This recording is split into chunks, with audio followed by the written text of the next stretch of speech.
기도와 전도에 힘쓰며 살아오신 이순녀 권사님에게 하나님께서 어떻게 놀라운 은혜들을 베푸셨는지 어머니의 천국 전해드립니다. 1996년 7월 5일 어머니가 하나님 품으로 돌아가셨다. 이틀 전 밤 12시에 혼자 엎드려 기도하는 가운데 어머니의 영혼을 하나님 손에 부탁합니다 라는 기도가 나와 깜짝 놀랐었는데 어머니는 이미 예정된 시간을 향해 소리 없이 달려가고 계셨던 것이다. 어머니 집으로 달려가는 길에 치악산 하늘 위 장맛비가 시커멓게 쏟아져 내리던 그 하늘에 어느새 비가 멎고 커다란 목화송이 같은 흰 구름이 떠 있는 채로 어머니가 흰 옷과 금면류관을 쓰고 30대의 젊고 단아한 아름다운 모습으로 하늘로 올라가시는데 그때 하나님께서 사랑하는 딸아 하시며 어머니의 영혼을 맞이하시는 놀라운 장면이 보였다. 여보 저기 좀 봐 하니 남편도 어머니 천국 가셨네 말했다. 며칠 전 전화 드릴 때 엄마 사랑해 했더니 나도 사랑해 하시던 그 말이 이 세상 마지막 모녀지간의 작별 인사가 될 줄이야. 나도 하늘에 소망을 두고 이 땅에서 나의 할 일을 다한 후에 기쁘게 어머니를 배울 생각에 순간 슬픔과 고통은 사라지고 감사가 흘러 넘쳤다.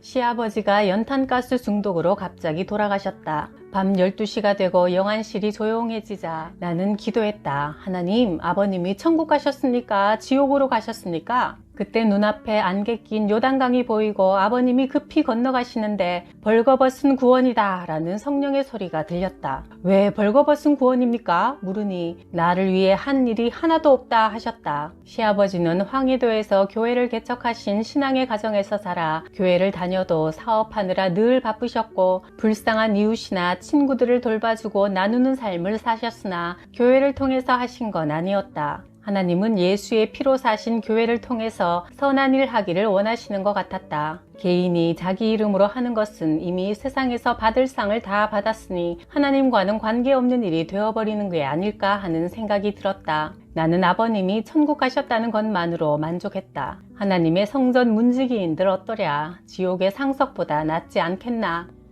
33살 때 어느 날 나는 오토바이를 타고 전도용으로 쓸 선물을 사가지고 집으로 돌아오는 중이었다. 순간 옆길에서 달려오는 택시와 충돌해 그 자리에서 붕 떴다가 길 한가운데로 나가 떨어졌다. 오토바이는 튕겨져 나가고 선물 꾸러미는 사방으로 흩어졌다. 택시기사는 피해자인 나를 살필 생각은 하지도 않고 10년 무사고 운전을 했는데 이제 끝장이라며 통곡하는 것이다.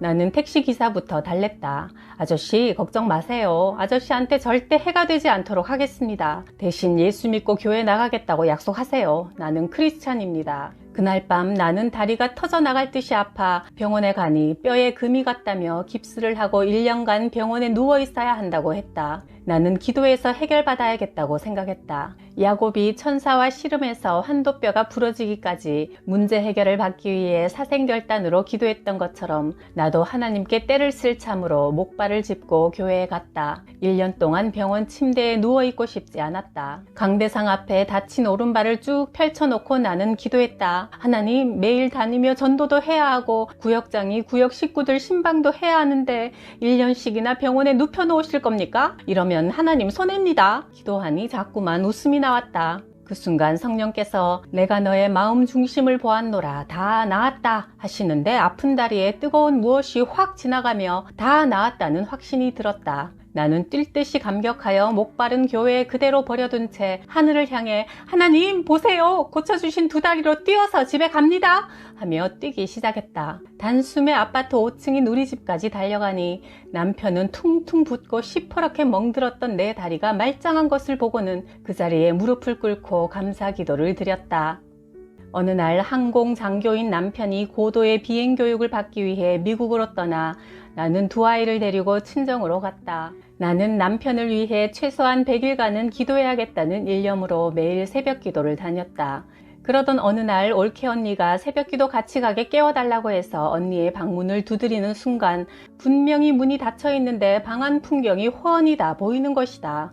오빠가 자고 있는 침대 주위를 큰 구렁이가 감고 있는데 체격이 큰 오빠가 피골이 상접한 모습으로 누워있고 언니는 두려워 떨며 앉아있는 모습이 보였다. 나는 놀라서 황급히 대문을 박차고 교회로 달려갔다. 오빠가 그동안 술만 먹으면 사람이 180도 달라지는 행동이 사탄의 조종인 것을 그날 나는 비로소 깨달았다. 술마귀를 이기지 못하는 오빠의 불쌍한 영혼을 건지는 길은 기도의 힘밖에 없다는 것을 나는 확신하고 그날 본 황당무계한 상황을 언니에게 사실대로 알려주었다. 언니도 그 후 죽으면 죽으리라는 사생결단의 새벽 기도를 하여 마침내 오빠는 술을 끊고 감리교 권사로 구역장으로 헌신적인 삶을 살게 되었다.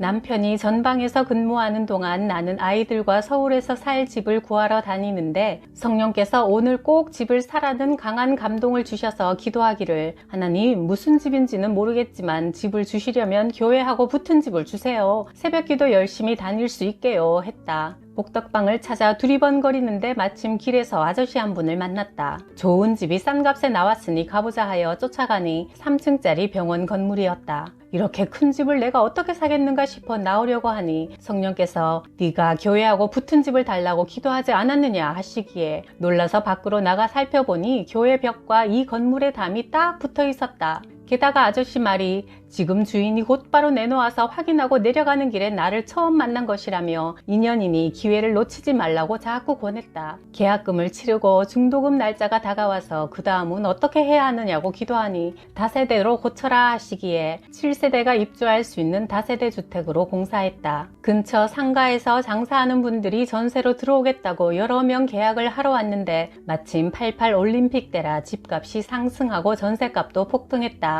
나는 언젠가 하나님께서 요구하실 때 이 집을 교회로 드리겠다고 다짐하며 그러나 남편 마음을 움직이는 것은 하나님 몫입니다 기도했다. 남편이 주말에 와서 교회와 붙은 집을 앞뒤로 왔다 갔다 하며 살펴보더니 이 집은 우리 것이 아니고 하나님 재산이다 하여 나는 귀를 의심했다. 하나님 정말 감사합니다. 남편과 다툴 일도 없이 이제 하나님께 드리게 되어 정말 기쁩니다.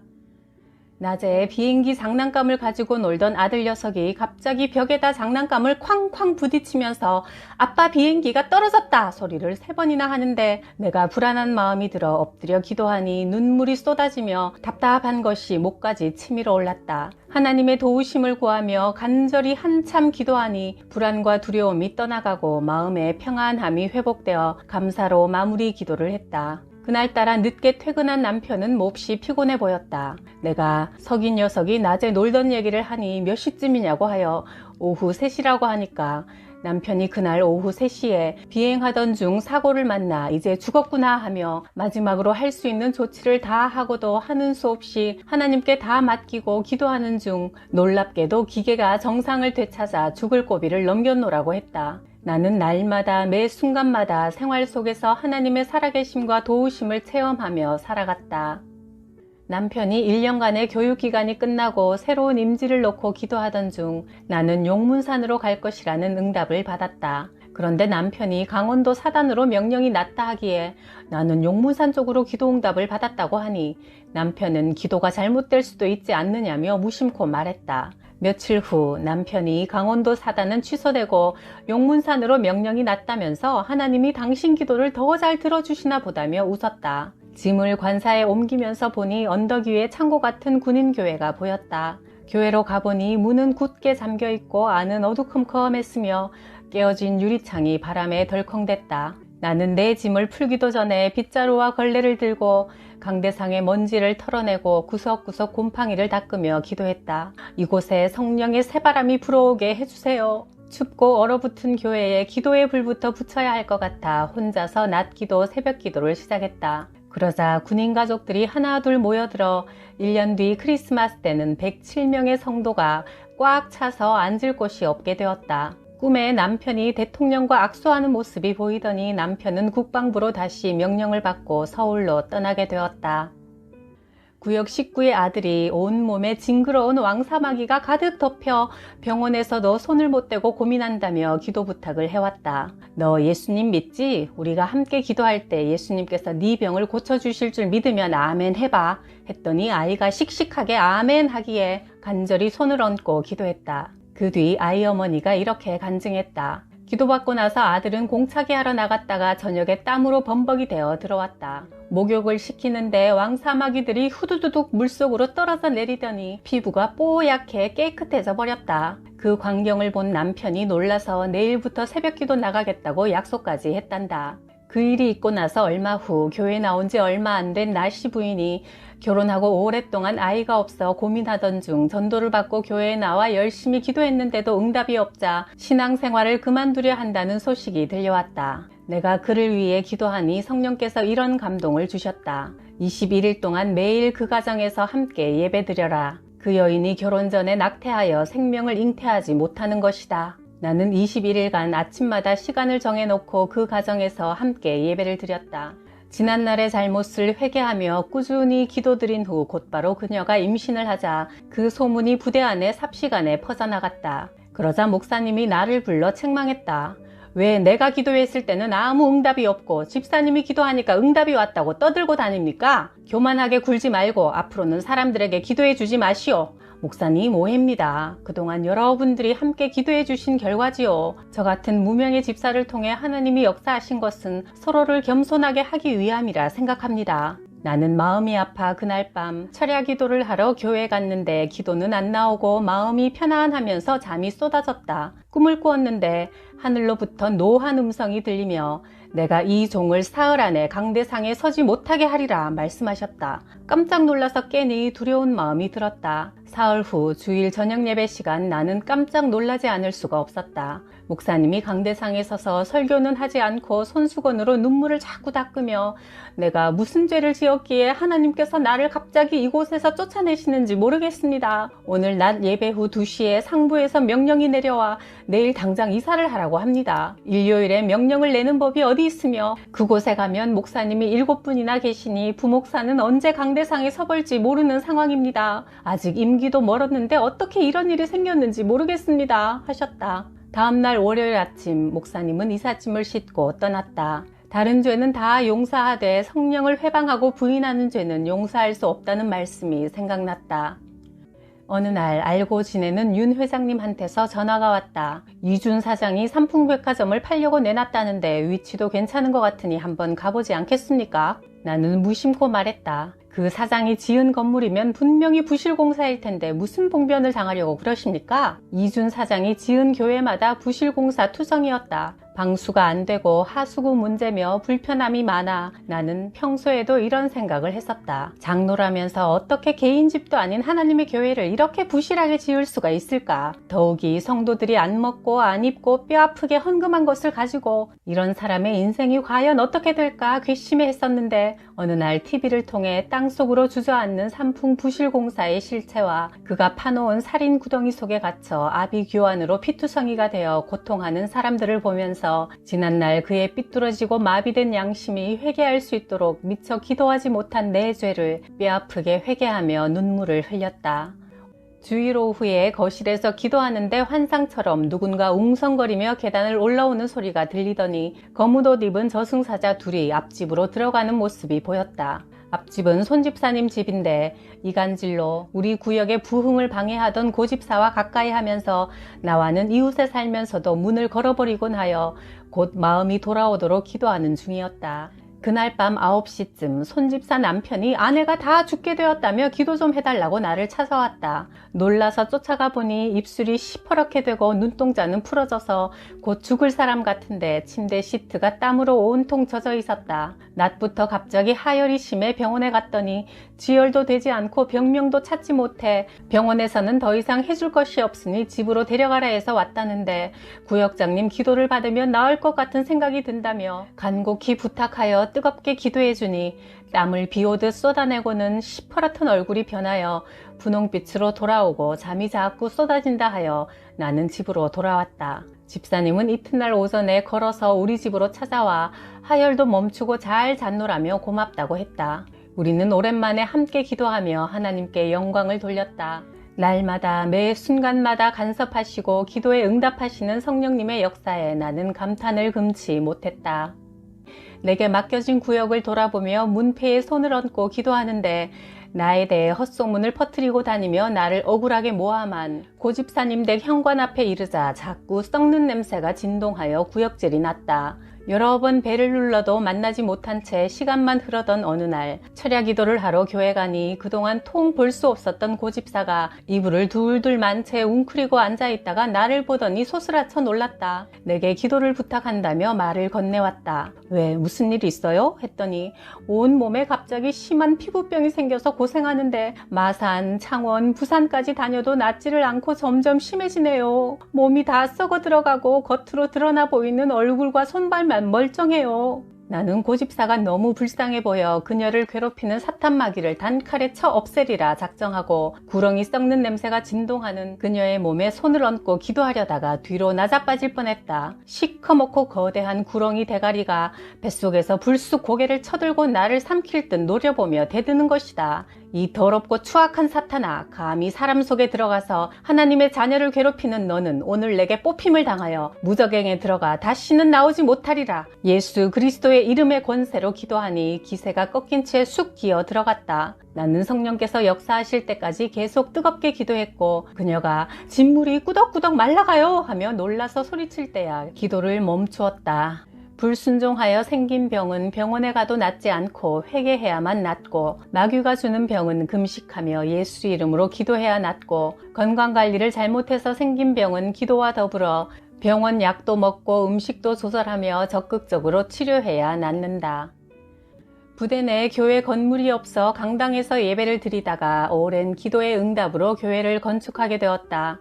나는 너무나 감동하여 기도했다. 하나님, 교회 건축을 위해 저도 뭔가를 드리고 싶은데 가난한 군인 살림에 드릴 게 없네요. 저도 향기로운 산재물이 되게 해주세요.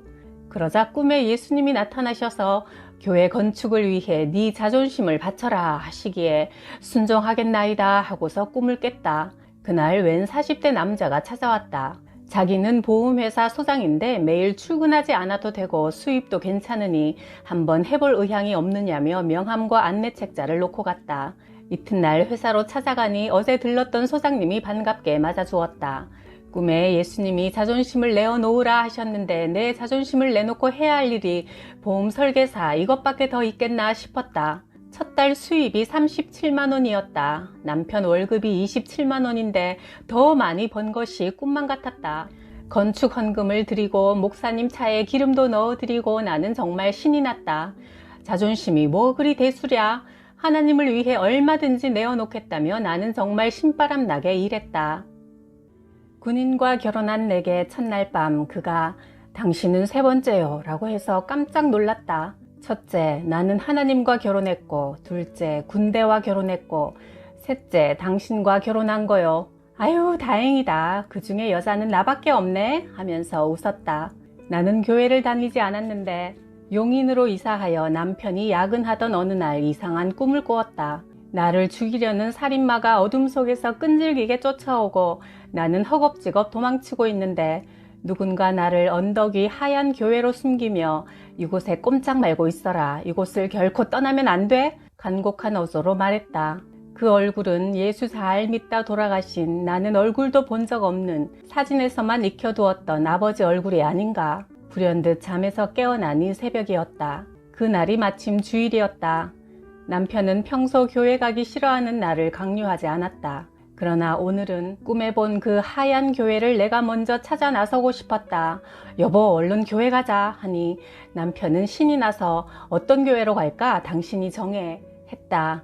나는 언덕 위의 하얀 교회라고 단호히 대답했는데 그때 집 뒤편에서 댕그렁댕그렁 교회 종소리가 들려왔다. 내가 앞장서서 부지런히 걸어가자 언덕 위 소나무 숲속에 꿈에 본 그 하얀 교회가 거짓말처럼 서 있었다. 나는 기도 시간에 혹여나 아버지가 또 다녀가실까 놓치지 않으려고 두 눈을 뜨고 교회당 안을 두리번거렸다. 교회에 가면 아버지가 그 안에 계실 것만 같아 낮에도 혼자 교회에 올라가 앉아 있었다. 교회가 이제는 고향집처럼 편안하고 자꾸만 오고 싶어졌다. 내 삶을 간섭하시는 하나님의 존재에 대해 점점 분명히 느껴가던 어느 날 교회에서 부흥회가 열렸다. 목사님이 믿음에 대해 설교하셨다. 이 세상에는 여러 종류의 믿음이 있습니다. 창조주 하나님, 죽은 자도 살리시고 병든 자를 고치시는 전능하신 하나님을 믿는 최상급의 믿음이 있고 피조물에 불과한 해, 달, 별 또는 귀신을 섬기고 믿는 저급한 믿음도 있습니다. 무엇을 믿든 인생은 그 믿음대로 풀려갑니다. 내가 섬에서 개척교회를 할 때 그곳에는 임신 중에 구들장을 보면 언챙이를 낳는다는 토속신앙이 있었습니다. 교회에 잘 나오는 삼순이 엄마가 산딸이 되어 구들장을 고치다가 갑자기 구들장을 보면 언챙이를 낳는다는 미신이 생각나서 대성통곡하며 부엌바닥에 주저앉아 울고 있기에 내가 달려가 달랬지요. 하나님을 믿는 자에게 그런 미신은 아무 상관이 없으니 걱정 마세요. 그래도 그녀는 벌써 봐버렸는데요 뭐 하며 계속 울더니 정말 언챙이를 낳았습니다. 하나님을 믿는 믿음보다 언챙이 낳는 믿음이 더 컸던 삼순 엄마는 그녀의 믿음대로 귀신이 역사하여 언챙이를 낳은 것입니다. 이처럼 인간이 어떤 믿음을 갖느냐가 가장 중요한 일입니다. 언챙이를 낳는 개떡 같은 믿음 갖고 언챙이 낳지 말고 하나님을 아버지로 믿는 최상의 믿음을 가지고 불가능을 가능케 하며 살아가십시다. 늘 깨어서 기도하고 성령 충만을 사모하십시오. 나는 이 설교 말씀을 들으면서 어두운 머릿속이 환하게 밝아지는 것을 느꼈다. 나는 어릴 때 아름다운 자연 속에서 뛰어놀면서 늘 누가 이런 것을 만들었으며 누가 나를 이 세상에 보내었는지 막연히 궁금해했는데 그분이 바로 하나님이시며 나를 사랑하시는 아버지라니 예수 그리스도를 통해 죄 많은 인간을 구원하신 하나님의 사랑과 영혼을 지닌 인간은 언젠가 죽음에 직면했을 때 천국과 지옥 중 택해야 한다는 엄연한 사실을 알게 되자 나는 흥분하다 못해 전율했다. 이제 나의 근원을 찾았으니 이보다 더 기쁠 수는 없었다. 11조, 주일 성수, 구역예배, 수요예배에 빠지지 않았고 예수의 피로 사신 교회를 위해 내가 할 수 있는 일이 무엇인가 찾기 시작했다.